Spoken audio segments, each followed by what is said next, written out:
નામ છે? મારું નામ હર્ષદભાઈ રાવજીભાઈ પટેલ, ગામ કુરાલ, તાલુકો પાદરા, જિલ્લો વડોદરા. શું પ્રોબ્લેમ છે તમારે? મેં 17/12/2024 રોજ આરટીઆઈ માગેલી અને બીજી ઓક્ટોબરે જ્યારે ગ્રામસભા થઈ ત્યારે તલાટીએ એવું જાહેર કરેલું કે ભાઈ કુરાલ ગામના સ્વભંડોળના 40 લાખ રૂપિયા વાર્ષિક આવક છે. હવે એ 40 લાખ વત્તા ગ્રાન્ટો એ ભેગી કરતાં ગામનો વિકાસ થવો જોઈએ, એ વિકાસ થયેલ નથી. બરાબર, એ તમે આખો સામે વિડીયો ઉતારીને જોઈ શકો છો કે 40 લાખના વાર્ષિક સ્વભંડોળની આવક ક્યાં વપરાય છે. અને વિકાસ થતો હોય તો આ પંચાયતની સામે જ આ ધૂંઘા છે, ગટરો ખુલ્લી છે, તો દર વર્ષે ગટર લાઈન, ગટર કામ, ડ્રેનેજનું, વોટરનું કામ અને આરસીસી રોડ એ બધું ચોપડે બતાવવામાં આવે છે, જે હકીકતમાં છે જ નહીં. અને દિવાળી પહેલાં જે રોડ બનાવ્યો એ રોડ અત્યારે ઉખડી જવાની તૈયારી પર છે, કપચી દેખાઈ ગઈ છે, ખાડા પડી ચૂક્યા છે. તો આ અધિકારીઓ વગર નિરીક્ષણ વગર કામ કરે છે કે શું થાય છે એની તપાસ કરવા માટે મેં અપીલમાં પણ મેં અરજી આપેલી છે.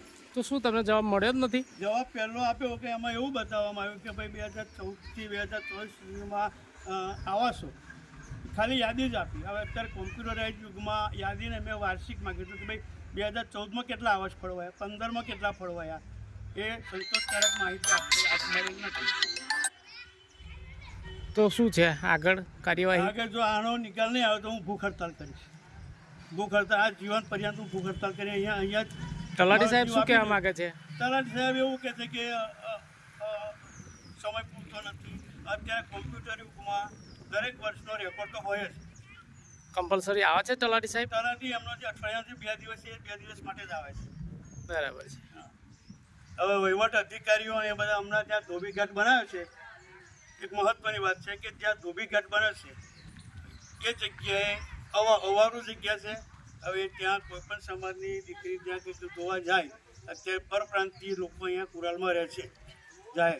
હવે એક કંઈક બળાત્કારનો કેસ થશે કે કશું બી થશે તો એના જવાબદારો તલાટીશ્રી, વહીવટદારશ્રી તથા જે એમના સલાહકાર છે એ લોકો રહેશે. આ એક મહત્વનો મુદ્દો છે કે અત્યારે બળાત્કારના કિસ્સા વધી રહ્યા છે અને પરપ્રાંતીય લોકો છે અને ગામની બેન દીકરીઓ રોડ પર રહીને આવે છે. અને આ જગ્યાનો મોકો લઈને કંઈ બી થશે તેના જવાબદાર આ લોકો રહેશે. ગામના 40 લાખનું સ્વભંડોળ વાર્ષિક છે કંપનીઓનું. એ પૈસામાંથી ગામમાં એક નોટિસ બોર્ડ નથી કે ગ્રામ પંચાયતની મિટિંગ ક્યારે થાય છે, શું થાય છે, કોઈને ખબર પડતી નથી. નોટિસ બોર્ડ પર મારી હોય તો કોઈ જો એમની પાસે હોય નોટિસ બોર્ડ હોય અને જો મારેલું હોય તો એનો ફોટો મને બતાવે. નોટિસ બોર્ડ જ નથી ગામ વચ્ચે. 40 લાખના ભંડોળમાં નોટિસ બોર્ડ નહીં બની શકતું કે આ બોર્ડ તમારું કોરું છે. આ તમારી આંખો સામે જ છે. આ બોર્ડ તમે જોઈ શકો છો. ત્યાં બોર્ડ શેના માટે માર્યું ગવર્મેન્ટે? નોટિસ મારવા માટે. બધું જે કામો કર્યા છે એની વિગતો માટે. બરાબર. તો એની વિગતો આવી છે, આ તમે જોઈ શકો છો.